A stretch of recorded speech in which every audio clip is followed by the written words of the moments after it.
with us, though, our French politics editor, Marc Perelman. And Marc, let's go back then to the news itself, that Marine Le Pen can technically run for office next year, but she will need to wear an electronic bracelet if she decides to do so. And a thought then on Jordan Bardella, her heir apparent.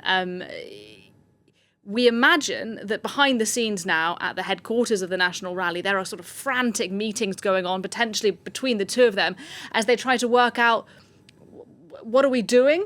Who's going to run? And, tell us, are there different factions within the National Rally now that are some that are backing Bardella, some that are backing Le Pen? Can you give us a sense of what's behind the scenes? I don't think there's much of a fight going on. I mean, there have been, yes, reports that they disagree on certain issue, the pension reform, that Bardella is more market-friendly than Marine Le Pen. He's been meeting with business leaders and so on. But so has Marine Le Pen, and she is the leader. I mean, Jordan Bardella will never try to kick her out or oust her because he is her creature. She put him where he is. And obviously, you could tell me there are many instances where an heir apparent or a designated heir suddenly decided to kill the father or the mother in that case. Right, this is politics. Yeah, but it's too early, I would say, for that. Clearly, Jordan Bardella has repeatedly said that he stands ready to jump in if the plan B, like Bardella, is activated. If Marine Le Pen is not allowed to run, he'll be ready. Marine Le Pen said exactly the same thing. Said, we've been accused of being essentially a Le Pen party, not the National Rally, but the Le Pen party, and that it's a dynasty and so on.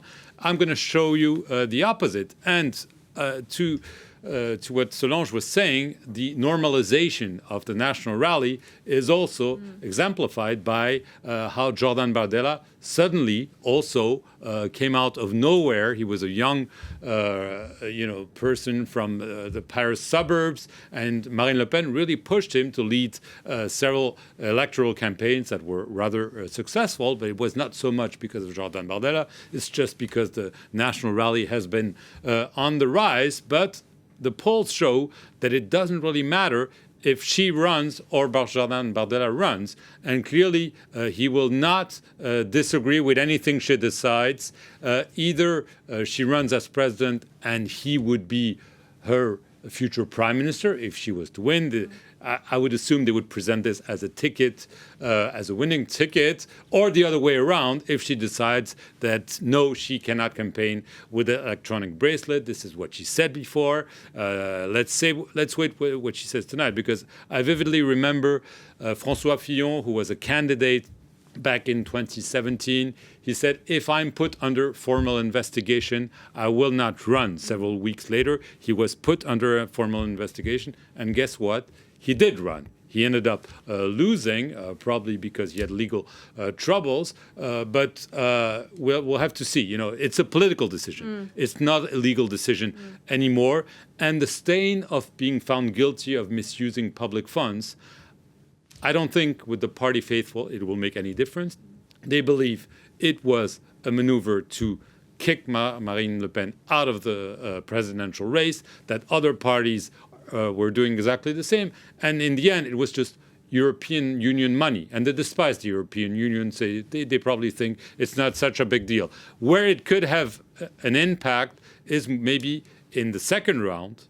I'm already looking ahead. Right, but they're expected to reach the second round. Fringe voters who might say, should I vote for someone who's been accused of misusing public funds, or someone who leads a party accused, because the party itself has been accused of misusing public funds? They might have second thoughts, so it might play at the margin. But the big decision is Marine Le Pen's to make. Jordan Bardella will not utter a word if she decides to run. He will probably just follow her and campaign with her, or the other way around. And this is really something that very few people saw coming, that Marine Le Pen would be able to prepare for a credible plan B and be ready to step aside. We'll have to decide if she decides not to go for a fourth presidential election, the ones that she has the most chances of winning.